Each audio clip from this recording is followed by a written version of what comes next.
विद्यार्थी भाइ बहिनीहरू आरामै हुनुहुन्छ? हो, म पनि आरामै छु। अब आजको कक्षा हामीले सुरु गर्न लागेका छौँ।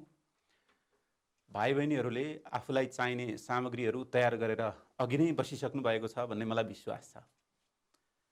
आज हामी भाइ बहिनीहरूकै कक्षाको कक्षा 8 मा रहेको एकाइ 4 को पाठ 9 मा भाइ बहिनीहरूले हेर्नुभयो होला। भाइ बहिनीहरूको पाठ्यपुस्तकमा पनि पाठ 9 मा कार्यपालिका भन्ने शीर्षकमा एउटा पाठ दिएको छ। आज हामी त्यही कार्यपालिका भन्ने पाठलाई भाइ बहिनीहरूसँग रहेर छलफल गर्नेछौँ। भाइ बहिनीहरूले त्यो कार्यपालिका भन्ने पाठमा रहेका कुराहरू पक्कै पनि हेर्नुहुनेछ र केही कुरा बुझ्नुहुनेछ। भाइ बहिनीहरूले किताब तयार गरिसक्नु भएको छ। पेन्सिल, कलम, कापी लगायतका कुराहरू भाइ बहिनीहरूसँग छन्। अब भाइ बहिनीहरूसँग कुरा गर्दै गर्दा भाइ बहिनीहरू अहिले कुनै न कुनै पालिकामा हुनुहुन्छ, कि त गाउँपालिकामा हुनुहुन्छ कि नगरपालिकामा हुनुहुन्छ। त्यो नगरपालिका कार्यालयलाई पनि अहिले चाहिँ सङ्घीयता आइसकेपछि सरकार भनिन्छ। त्यो सरकार स्थानीय स्तरमा रहेको सरकार हो, हाम्रो गाउँ अथवा सहरमा रहेको सरकार हो। त्यस्तै सरकार प्रदेशमा पनि हुन्छ र त्यस्तै सरकार केन्द्रमा पनि हुन्छ, सङ्घमा पनि हुन्छ। आज हामी यही सरकारका विषयमा कुरा गर्छौँ। व्यवस्थापिका, न्यायपालिका जस्तै अर्को एउटा अङ्ग छ, त्यो हो कार्यपालिका। आज हामी कार्यपालिकाको विषयमा कुरा गर्छौँ। ल हेर्नुहोस् त भाइ बहिनीहरू, हामीले सरकारका अङ्गहरू भनेर अघिल्लो पाठहरूमा पनि भाइ बहिनीहरूले यो कुरा हेरिसक्नु भएको छ। आज म त्यही कुरा फेरि पनि दोहोऱ्याउँछु। सरकारका धेरै अङ्गहरू छन्। सरकारका अङ्गहरू भनेका चाहिँ के होलान्? हामी मानिसका पनि हात, खुट्टा, आँखा, नाक हुन्छन् र ती सबै अङ्गहरूको एकमुष्ट रूप हाम्रो शरीर हो। ती अङ्गहरूमध्ये कुनै अङ्गले राम्ररी काम गरेन भने हामी बिरामी पर्छौँ। त्यस्तै देशको सरकार सञ्चालन गर्ने कुरा अथवा देश सञ्चालन गर्ने कुरामा पनि विभिन्न निकायहरूको भूमिका रहन्छ। ती राज्य सञ्चालन, देश सञ्चालन गर्ने कुरामा सहयोग गर्ने निकायहरूलाई हामीले सरकारका अथवा देशका अङ्गहरू भनेर भन्छौँ। धेरै अङ्गहरू छन्, त्यसमध्ये 3वटा चाहिँ मुख्य अङ्गहरू छन्। भाइ बहिनीहरूले त्यो कुरा थाहा पाइसक्नु भएको छ। यहाँ हामीले व्यवस्थापिका देख्यौँ, त्यस्तै कार्यपालिका देख्यौँ अनि न्यायपालिका देख्यौँ। भर्खरै मैले भनेका 3वटा महत्त्वपूर्ण सरकारका 3वटा महत्त्वपूर्ण अङ्गहरू यिनै हुन्: व्यवस्थापिका, कार्यपालिका र न्यायपालिका। अब हामी हेरौँ त व्यवस्थापिकाले चाहिँ के काम गर्ने रहेछ। व्यवस्थापिकाको नाम हेर्दा त यसले व्यवस्था गर्ने जस्तो लाग्छ। व्यवस्थापिकाको काम चाहिँ नीति नियम बनाउने रहेछ। भाइ बहिनीहरूले यो कुरा पनि बुझिसक्नु भएको छ। अब आज हामीले पढ्ने कार्यपालिकाले चाहिँ के गर्ने रहेछ त, त्यो कुरा पनि हेरौँ है त। कार्यपालिकाले के गर्दो हो? हेर्नुहोस् त, कार्यपालिकाले त नीति नियम कार्यान्वयन गर्ने काम गर्दो रहेछ। व्यवस्थापिकाले बनाएका नीति नियमलाई कार्यान्वयन गर्ने काम, त्यसलाई लागू गराउने काम चाहिँ कार्यपालिकाले गर्दो रहेछ। अब न्यायपालिकाले चाहिँ न्याय निसाब दिने, जनताहरूलाई, नागरिकहरूलाई न्याय निसाब दिने, कसै अन्यायमा परेका व्यक्तिहरूलाई न्याय दिने, त्यो काम चाहिँ गर्दो रहेछ भने देशको संविधान कानुनमा भएका व्यवस्थाहरूको विषयमा पनि न्यायपालिकाले त्यसलाई पुष्टि गर्ने, त्यसको व्याख्या गर्ने काम पनि न्यायपालिकाले गर्दो रहेछ। अब व्यवस्थापिका, कार्यपालिका र न्यायपालिका पनि एक अर्कासँग सम्बन्धित रहेका छन्। भाइ बहिनीहरूले हेरिसक्नुभयो। यदि व्यवस्थापिकाले केही नीति नियम नबनाइदिने हो भने कार्यपालिकाले कार्यान्वयन गर्ने के त हो? कार्यपालिकाले कार्यान्वयन चाहिँ व्यवस्थापिकाले बनाएका नीति नियमहरू गरिदिन्छ। तिनी कार्यान्वयन गरेपछि कार्यान्वयन गर्ने क्रममा गल्ती हुन्छन्, अपराध हुन्छन्। कसैले जानेर कसैले नजानेर ती गल्ती गर्ने, अपराध गर्ने व्यक्तिहरूलाई सजाय दिनुपर्ने हुन्छ, अरूको अधिकारलाई संरक्षण गर्नुपर्ने हुन्छ। त्यसका लागि न्यायपालिकाले आफ्नो काम गर्दछ। मैले एउटा उदाहरण टिपेर ल्याएको छु भाइ बहिनीहरूलाई देखाउनलाई। व्यवस्थापिका भनेको के हो र यसले के काम गर्छ भन्ने 2टा कुरा त जान्न पर्यो। व्यवस्थापिका भनेको के हो भन्ने कुरा भाइ बहिनीहरूले बुझ्नुभयो। यसले नीति नियम बनाउँछ। अब हेर्नुहोस् त, एउटा उदाहरणका लागि चेलीबेटी बेचबिखन गर्न पाइँदैन भन्ने नीति चाहिँ, नियम कानुन चाहिँ व्यवस्थापिकाले बनायो। उदाहरणका लागि यो नियम कानुन साँच्चै बनेको पनि छ, चेलीबेटी बेचबिखन गर्न त पाइँदैन। अब चेलीबेटी बेचबिखन गर्न पाइँदैन भनेर कानुन त बन्यो, नीति त बन्यो। अब यसलाई कार्यान्वयन गर्ने कुरामा कार्यपालिकाको जिम्मेवारी यसको कार्यान्वयन गर्ने रह्यो। यसको कार्यान्वयन गर्नलाई सचेतना कार्यक्रमहरू सञ्चालन गर्ने, त्यस्तै प्रशासन परिचालन गरी नियन्त्रण गर्ने। भनेको यदि कोही व्यक्तिले चेलीबेटी बेचबिखन गरेछ, अपराध गरेछ, यो कुरा त अपराध भयो। बेचबिखन गर्ने अपराध गर्ने व्यक्ति रहेछ भने त्यसलाई प्रहरीले अथवा राज्यको संयन्त्र प्रशासनले खोजी गरेर ती व्यक्तिहरूलाई समाउँछ कारबाहीका लागि।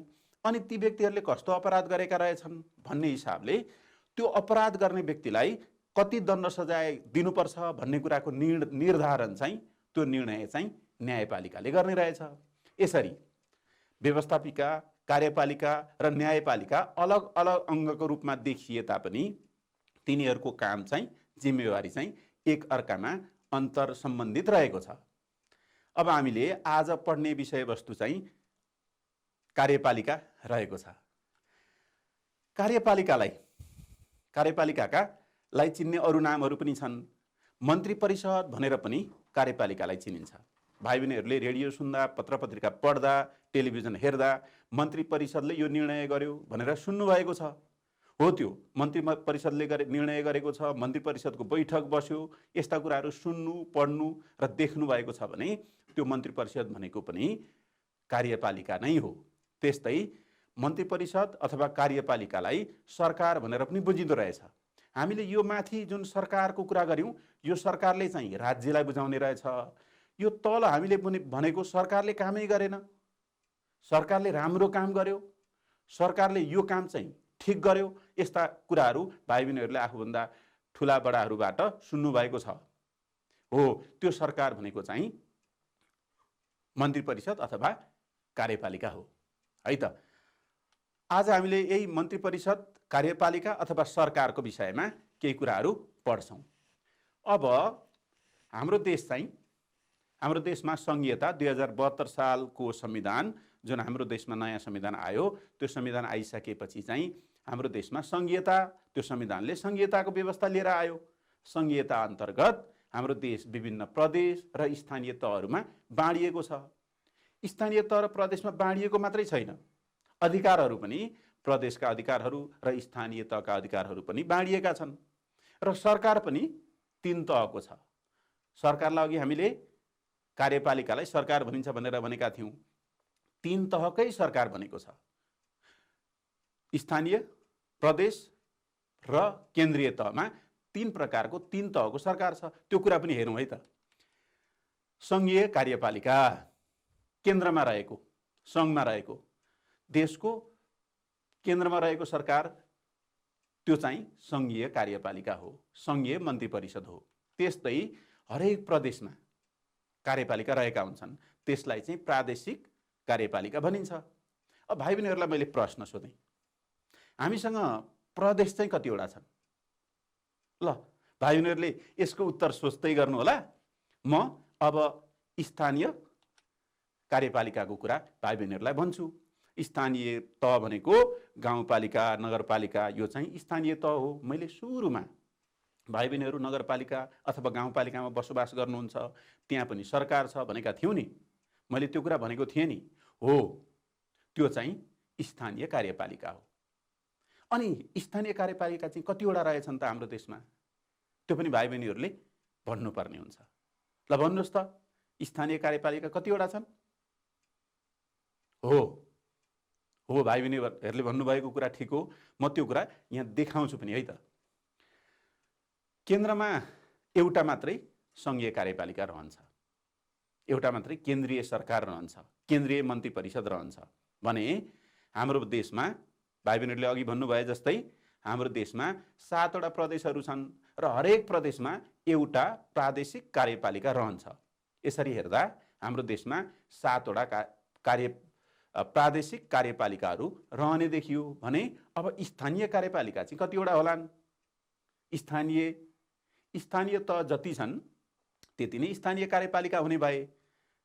स्थानीय कार्यपालिका हो। स्थानीय कार्यपालिका भाइ बहिनीहरूले भन्नुभए जस्तै 753वटा स्थानीय कार्यपालिका रहेका छन् र हरेक स्थानीय पालिकामा एउटा एउटा कार्यपालिका पनि रहेको छ। यसरी हेर्दा हाम्रो देशमा सङ्घीय कार्यपालिका एउटा, त्यस्तै 7वटा प्रादेशिक कार्यपालिका र 753वटा स्थानीय कार्यपालिकाहरू रहेका छन्। 3 तहमा यसरी बाँडिएको छ कार्यपालिकालाई। भनेपछि कसैले भाइ बहिनीहरूलाई कार्यपालिका कति तहका छन् भनेर सोध्नुभयो भने भाइ बहिनीहरूले के भन्नुहुन्छ? हो, कार्यपालिका 3 तहका छन्।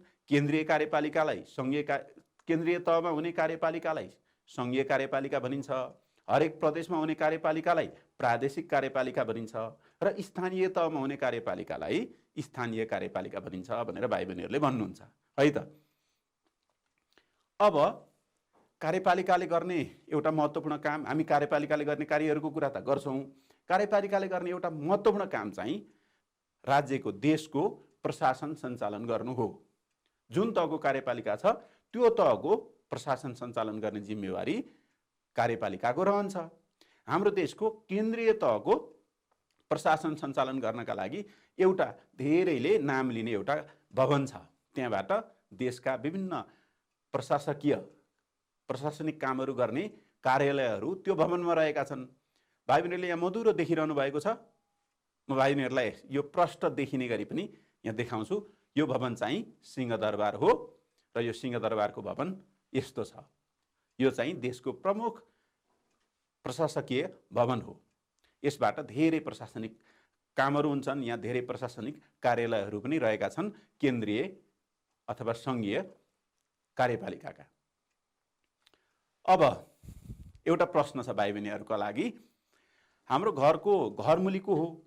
हाम्रो घरको सबैभन्दा ठुलो मान्छे को हुनुहुन्छ? ठुलो मानिस को हुनुहुन्छ? अथवा हाम्रो घरको कुराको निर्णय कसले गर्नुहुन्छ?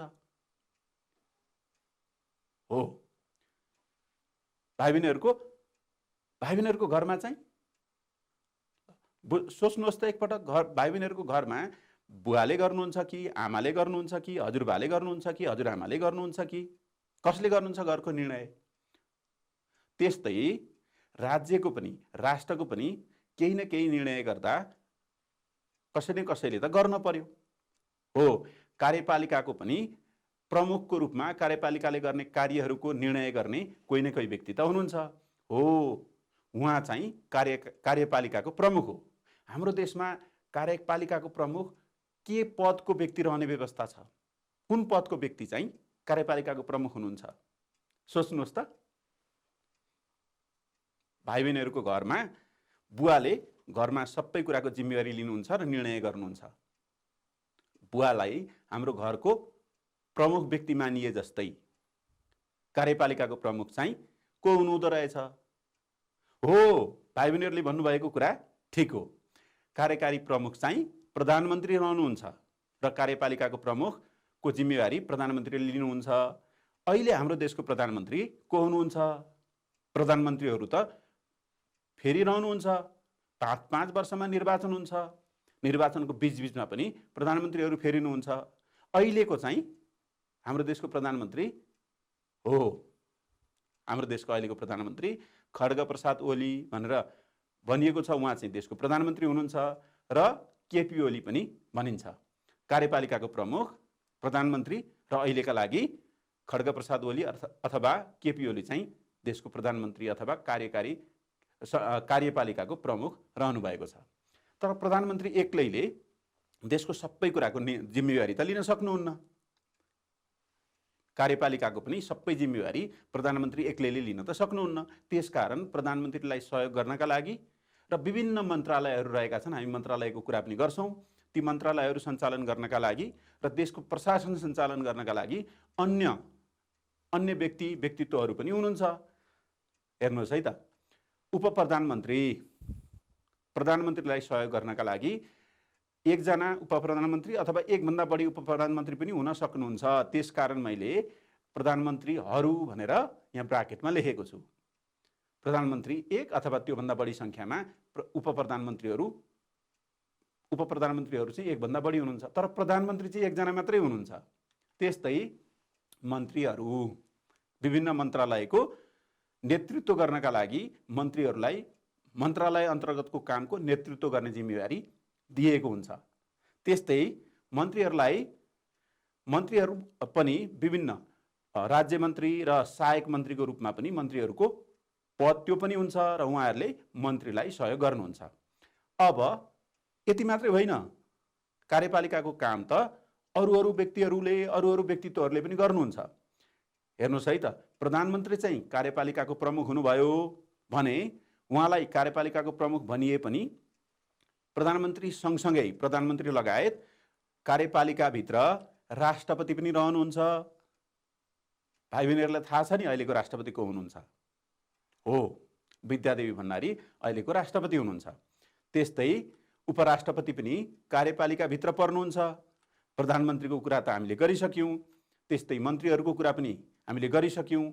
अनि मन्त्रीहरू सँगसँगै उहाँहरू चाहिँ राजनीतिक हिसाबले निर्वाचनमा भाग लिएर आउने हुनुभयो र नेपाल सरकारका मुख्य सचिव एकजना चाहिँ प्रशासनको कुरा, कार्यालयहरूको सबै कुराको प्रशासन सञ्चालन गर्ने व्यक्तिहरूको नेतृत्व गर्ने एकजना व्यक्ति हुनुहुन्छ। उहाँलाई चाहिँ मुख्य सचिव भनिन्छ, सरकारको मुख्य सचिव।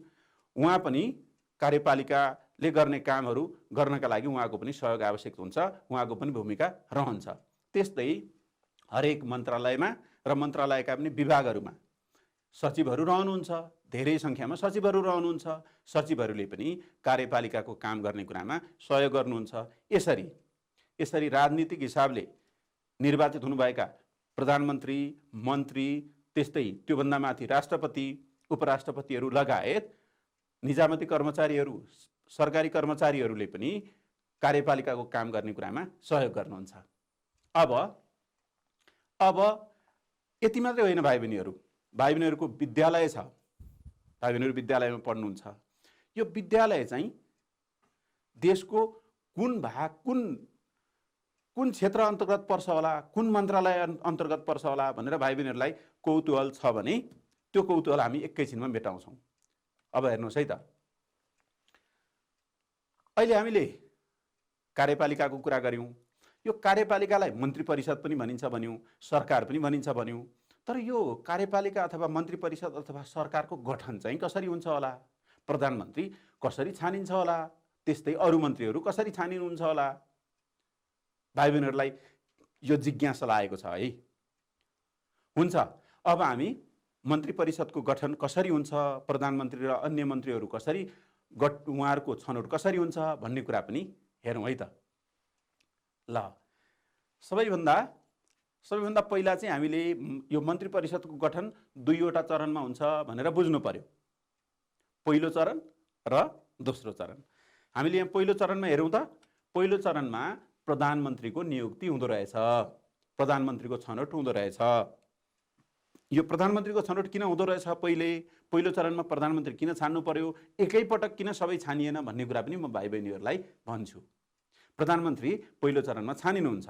प्रधानमन्त्री कसरी छानिनुहुन्छ होला त? त्यो कुरा पनि हेरौँ है त। प्रधानमन्त्री छान्नका लागि प्रधानमन्त्री आबद्ध रहेको राजनीतिक दलले उहाँलाई सिफारिस गर्नु पर्दो रहेछ। सिफारिस सम्बन्धित राजनीतिक दलद्वारा। भन्नुको मतलब प्रधानमन्त्री जुन दलसँग सम्बन्धित हुनुहुन्छ त्यो राजनीतिक दलले उहाँलाई चाहिँ सिफारिस गर्नु पर्दो रहेछ प्रधानमन्त्री बन्नका लागि। हाम्रो दलबाट निज व्यक्तिलाई, प्रधानमन्त्रीको नाम तोकेर निज व्यक्तिलाई चाहिँ प्रधानमन्त्रीमा नियुक्ति गरिदिनु हुन अनुरोध छ भने जस्तो केही अनुरोध सिफारिसका रूपमा गर्नुपर्ने रहेछ। त्यो अनुरोध गर्नका लागि चाहिँ कोही व्यक्तिलाई सम्बन्धित राजनीतिक दलले संसदीय दलको नेता भनेर चयन गर्नु पर्दो रहेछ।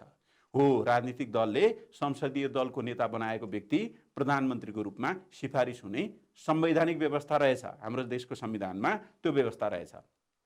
तर त्यसरी दलले सिफारिस गर्ने बित्तिकै कुनै पनि व्यक्ति प्रधानमन्त्री भइहाल्ने चाहिँ होइन रहेछ। कुनै व्यक्तिलाई दलले सिफारिस गर्ने बित्तिकै प्रधानमन्त्री हुने भए त जनताको अधिकार भएन, राजनीतिक दलको अधिकार भयो। हो, अब त्यो व्यक्ति जो व्यक्तिलाई प्रधानमन्त्रीको रूपमा राजनीतिक दलले सिफारिस गर्छ, हो सो व्यक्तिलाई हामीले चुनेर पठाएका हामीले भोट दिएर पठाएका जनप्रतिनिधिहरू सांसदहरू जति हुनुहुन्छ त्यसको बहुमत सङ्ख्याले चाहिँ उहाँलाई समर्थन गर्नुपर्ने रहेछ। हो, यो व्यक्ति प्रधानमन्त्री हुन योग्य, यो व्यक्तिलाई हामी प्रधानमन्त्री मान्न तयार छौँ, अथवा यो व्यक्तिलाई प्रधानमन्त्री मान्दा हुन्छ भनेर संसदका 50% भन्दा बढी, बहुमत भनेको 50% भन्दा बढी सदस्यहरूले समर्थन गर्न पर्यो। 100 जना यदि संसद हुनुहुन्छ भने, 100 जना सांसदहरू हुनुहुन्छ भने 51 जनाले गर्नु पर्यो। 200 जना हुनुहुन्छ भने 101 जनाले गर्नु पर्यो। 100 मात्रै भयो भने त 50% भयो। 50% भन्दा बढीले बढीबाट समर्थन प्राप्त गरेको व्यक्ति मात्रै प्रधानमन्त्रीको रूपमा नियुक्त हुन सक्नुहुन्छ। यो त पहिलो प्रक्रिया भयो। त्यस पछाडि राजनीतिक दलले संसदीय दलको नेता चयन गर्यो।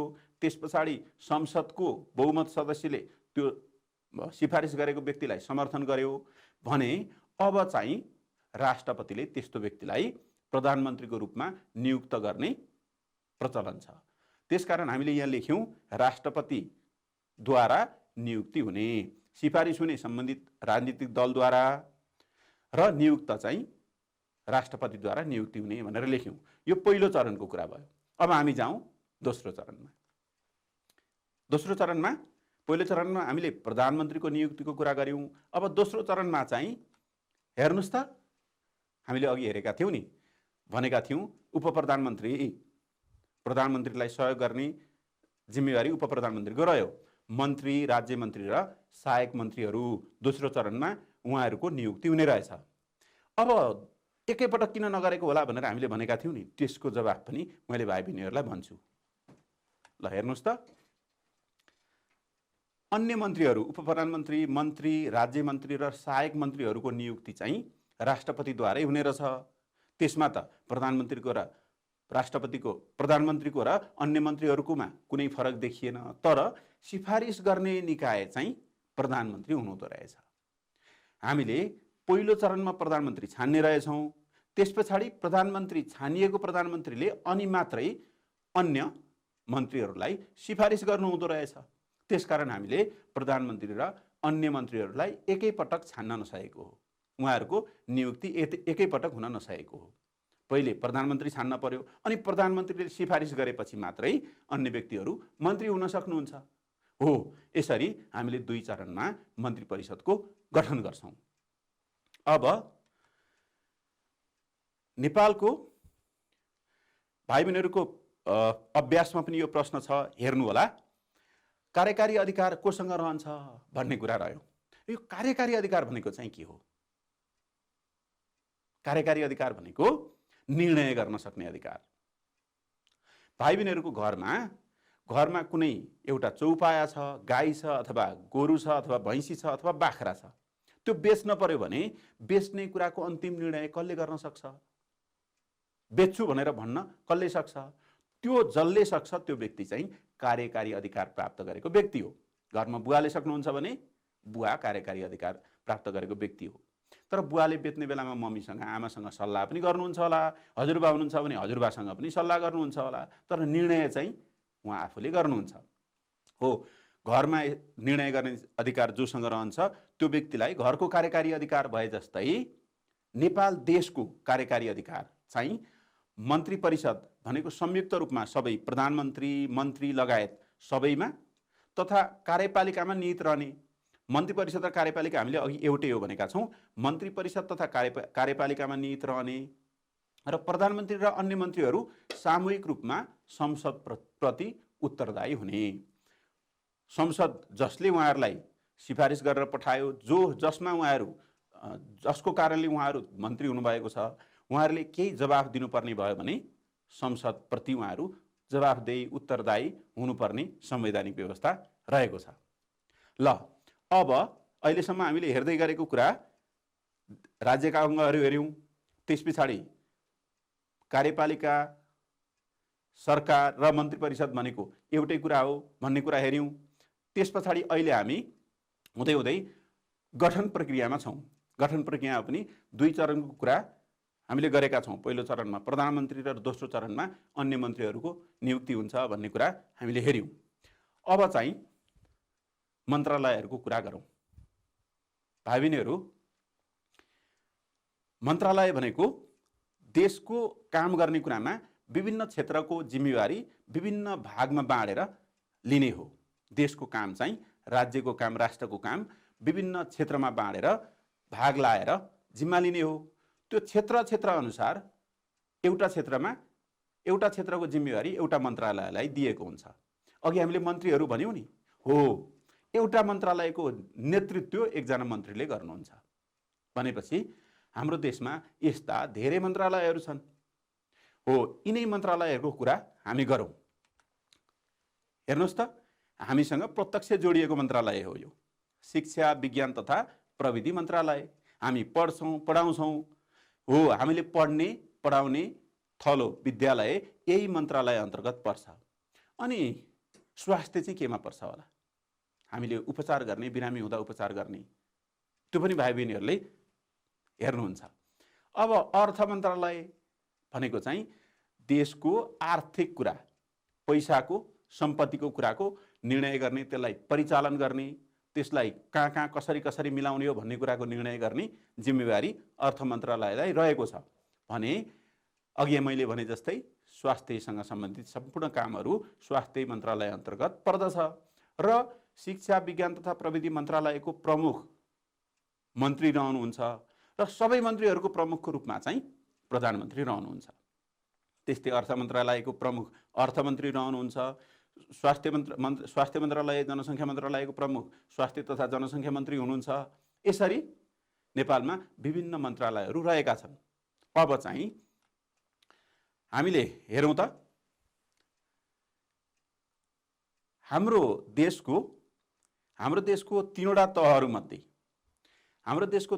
तहहरूमध्ये केन्द्रमा रहेको सङ्घीय कार्यपालिकामा 25 जना, बढीमा 25 जना मात्रै मन्त्रीहरू रहन पाउने व्यवस्था छ। योभन्दा अगाडि यस्तो व्यवस्था थिएन। अहिलेको 2072 सालमा जारी भएको संविधानमा चाहिँ 25 जनाभन्दा बढी मन्त्रीहरू रहन नपाउने भन्ने व्यवस्था गरिएको छ। त्यस्तै यो त सङ्घको कुरा भयो भने प्रदेशको कुरा चाहिँ ठ्याक्कै हरेक प्रदेशमा यति नै भन्न सक्ने अवस्था छैन। यहाँ के लेखिएको छ भने कुल प्रदेश सभा सदस्य सङ्ख्याको बढीमा 20% सङ्ख्या रहने भनेर भनिएको छ। यो भनेको चाहिँ के होला त? हेर्नुहोस् है त, मानिलिउँ हामीले कुनै एउटा प्रदेशमा 200 जना हुनुहुन्छ भन्ने ठानौँ। 200 जना सदस्यहरू हुनुहुन्छ। यो 200 जना सदस्यहरू हुनुहुन्छ भने त्यहाँ कतिजना मन्त्रीहरू हुनुहुन्छ होला त? अन्दाज गर्नुहोस् त। हामीले 20% भनेका छौँ। 20% भनेको 100 मा 20 जना। अनि 200 मा चाहिँ कतिजना? हो, 200 मा 40 जना। बढीमा यदि कुनै पनि प्रदेशमा 200 जना सदस्य हुनुहुन्छ, निर्वाचित संसद सदस्य हुनुहुन्छ भने त्यहाँ चाहिँ बढीमा 40 जना मन्त्री हुन सक्नुहुन्छ। 100 जना हुनुहुँदो रहेछ भने 20 जना, 150 हुनुहुँदो रहेछ भने 30 जना। हो, यसरी प्रदेश सभामा चाहिँ यति नै सङ्ख्यामा मन्त्रीहरू हुनुहुन्छ भन्ने कुरा भन्न सकिँदैन। त्यहाँ रहेको जम्मा संसद सदस्यहरूको सङ्ख्याका आधारमा 20% मा नबढ्ने गरी भनेर भनिन्छ। अब हामीले हेर्दै गर्दा नेपालका केही मन्त्रालयहरूको कुरा हेऱ्यौँ र कतिजना मन्त्रीहरू हुनुहुन्छ भन्ने कुरा पनि हेऱ्यौँ। अब यस पछाडि चाहिँ नेपालमा भाइ बहिनीहरूलाई खुल्दुली लागेको होला। यहाँ त हामीले 3वटा मात्रै मन्त्रालयको कुरा गऱ्यौँ, तर मन्त्रीहरू त 25 जना हुनुहुँदो रहेछ। हो, अब नेपालमा मैले यहाँ देखाएका 3वटा मन्त्रालयका उदाहरण मात्रै हुन्। मैले एउटा चार्ट लिएर आएको छु, मन्त्रालयको नाम भएको चार्ट। म भाइ बहिनीहरूलाई त्यो चार्ट देखाउँछु है त।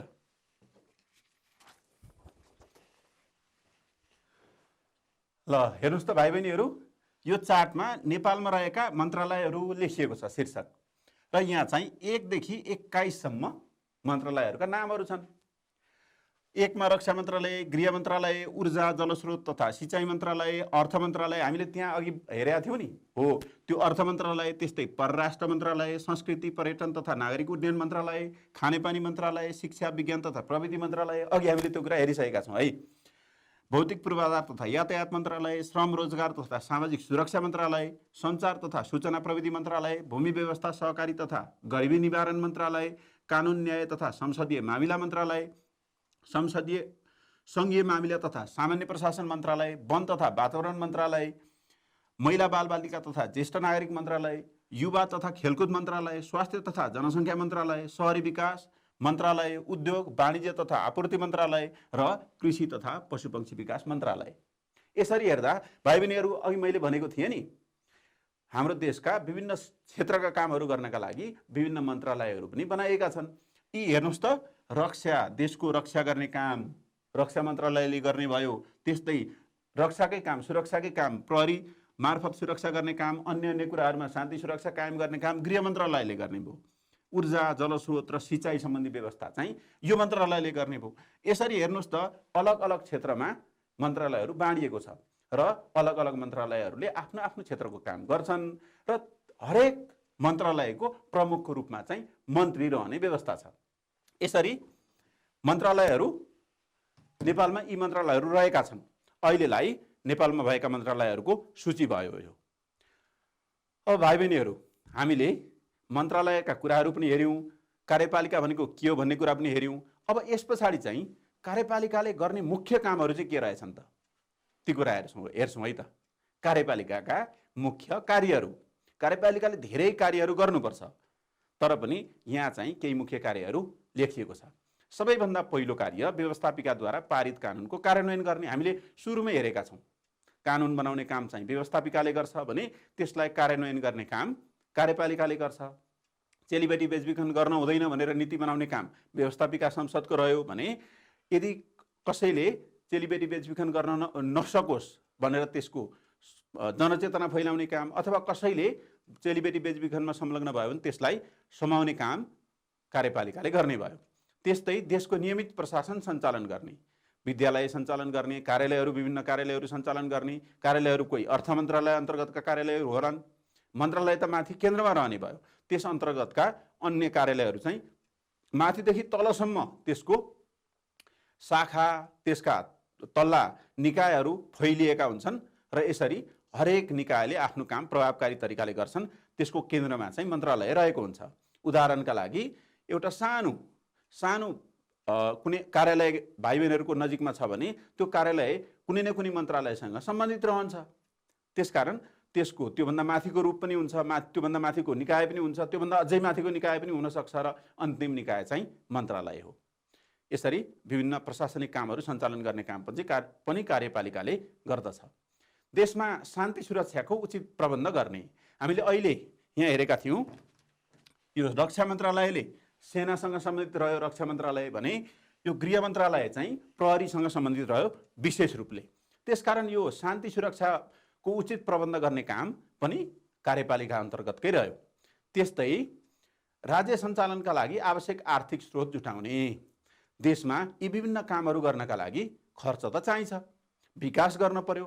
भाइ बहिनीहरूको गाउँमा वरतिर परतिर बाटो खनिएको होला, त्यस्तै धारा कुलो त्यस्तै अन्य कुराहरू पनि भएका होलान्। हो, यो काम गर्ने काम पनि कि त स्थानीय सरकारको हो, स्थानीय सरकार पनि कार्यपालिका नै हो, स्थानीय कार्यपालिका नै हो, अथवा प्रदेश कार्यपालिकाले गरेको हुनसक्छ, अथवा सङ्घीय कार्यपालिकाले गरेको हुनसक्छ। भाइ बहिनीहरूले पनि आफ्नो वरिपरि के कस्ता काम भइरहेका छन्, त्यो काम कुन कार्यपालिकाले, कुन तहको कार्यपालिकाले गरेको होला भनेर एकपटक सोधी खोजी गर्नुहोस्। आफूभन्दा आफ्ना घरका अथवा आफ्नो समाज समुदायका आफूभन्दा जान्ने बुझ्ने मानिसहरूसँग भेटेर यो विकासको काम कुन तहको कार्यपालिकाले गरेको हो भनेर सोधी खोजी गर्नुहोस् है त। अनि भाइ बहिनीहरूले सोधी खोजी गरेपछि अनि त्यो चाहिँ अर्को गर्दै तुलना गर्दै हेर्नुहोस्, कुन चाहिँ स्थानीय कार्यपालिकाले गरेको रहेछ, कुन चाहिँ प्रदेश कार्यपालिकाले गरेको रहेछ र कुन चाहिँ सङ्घीयले गरेको रहेछ। यो भाइ बहिनीहरूलाई मैले गृह कार्यका रूपमा यो काम दिएँ है त। ल, अब यी विभिन्न कामहरू गर्नका लागि स्रोत त चाहियो, त्यो स्थानीय कार्यपालिका होस् अथवा प्रदेश कार्यपालिका होस् अथवा सङ्घीय कार्यपालिका होस्। त्यसले खर्च गर्ने स्रोतका लागि विभिन्न करहरू निर्धारण गरिएको हुन्छ। ती करहरू निर्धारण गर्ने काम पनि कार्यपालिकाले गर्छ भने त्यो निर्धारण गरिएको कर सङ्कलन गर्ने काम पनि यो चाहिँ आर्थिक स्रोतका रूपमा कार्यपालिकाले गर्छ।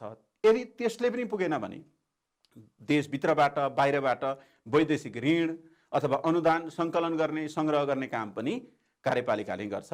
यो कामको निर्णय गर्ने जिम्मेवारी पनि कार्यपालिकाको नै हो। समग्रमा कार्यपालिकाले देशको आर्थिक स्रोतको सङ्कलन गर्ने र त्यसलाई ठाउँ ठाउँमा खर्च गर्ने काम पनि गर्दछ। वार्षिक बजेट तयार गर्ने, भाइ बहिनीहरूले बजेट भाषण भनेको सुन्नुभएको छ? हो, बजेट भाषण भनेको अब आउने वर्ष के काममा कति कति बजेट खर्च गर्ने भन्ने कुराको योजना हो, एक वर्षका लागि हो। त्यो बजेट तयार गर्ने काम पनि कार्यपालिकाले नै गर्छ। विशेष गरी कार्यपालिकाको अर्थ मन्त्रालयले बजेट तयार गर्ने काम गर्छ र त्यो बजेटलाई चाहिने स्रोत कहाँबाट ल्याउने भन्ने कुरा पनि त्यो बजेटमा उल्लेख भएको हुन्छ। यसरी बजेटको योजना र बजेट तयार गर्ने काम कार्यपालिकाले गर्छ। देशको सीमा सुरक्षा गर्ने, देशको सिमानामा कुनै पनि अन्य देशहरूबाट हस्तक्षेप नहोस् भनेर देशको सीमा सुरक्षा गर्ने काम कार्यपालिकाले गर्छ। हाम्रो देश पनि दुईटा देशहरूसँग जोडिएको छ, चीन र भारतसँग। हो, चीन र भारतले हाम्रो देशको सिमाना नमिचुन् अथवा त्यो सिमानाको रक्षा होस्, सिमानामा बस्ने जनताहरूको नागरिकहरूको रक्षा होस् भनेर ती सिमानाको र त्यो सिमानाभित्र रहेका जनताहरूको रक्षा गर्ने काम पनि कार्यपालिकाको नै हो। त्यस्तै बाह्य आक्रमणबाट देशलाई जोगाउने, कुनै पनि वैदेशिक शक्ति अथवा विरोधी शत्रुहरूले देशभित्र आक्रमण गर्ने अवस्था आयो भने ती बाहिरबाट आक्रमण गर्ने व्यक्तिहरू अथवा समूहको विरुद्धमा लाग्ने, यहाँबाट सेना प्रहरी के परिचालन गर्ने हो त्यसको निर्णय गर्ने, निर्देशन दिने सबै काम कार्यपालिकाले गर्दछ। त्यसकारण हाम्रो देशलाई वैदेशिक आक्रमणबाट, बाह्य आक्रमणबाट जोगाउने काम पनि कार्यपालिकाको नै रहेको छ। त्यस्तै हाम्रो देश, हाम्रो घरमा केही कुरा सकियो भने अथवा अरू केही अप्ठ्यारो पर्यो भने अर्को परिवारको सहयोग लिन्छौँ। यदि परिवारलाई देश मान्ने हो भने हाम्रो देश पनि एउटा परिवार हो। हामीले पनि अन्य देशहरूसँग सहयोग माग्नुपर्ने हुन्छ हामीलाई अप्ठ्यारो परेको समयमा, र अरू देशहरूलाई अप्ठ्यारो पर्यो भने हामीले सहयोग पनि गर्नुपर्ने हुन्छ। हो, यसरी सहयोग गर्ने कुरामा त्यसलाई सन्धि सम्झौता गरेर यो सहयोग यति गर्ने, यति सहयोग मैले गर्ने, यति सहयोग अर्को देशले गर्ने भन्ने खालको निर्णयहरू सन्धि सम्झौता मार्फत अन्य देशहरूसँग गर्नुपर्ने हुन्छ। हो, त्यस्तो अवस्थामा पनि यसको निर्णय सन्धि सम्झौता गर्ने कुराको जिम्मेवारी पनि कार्यपालिकाको नै हुने गर्दछ।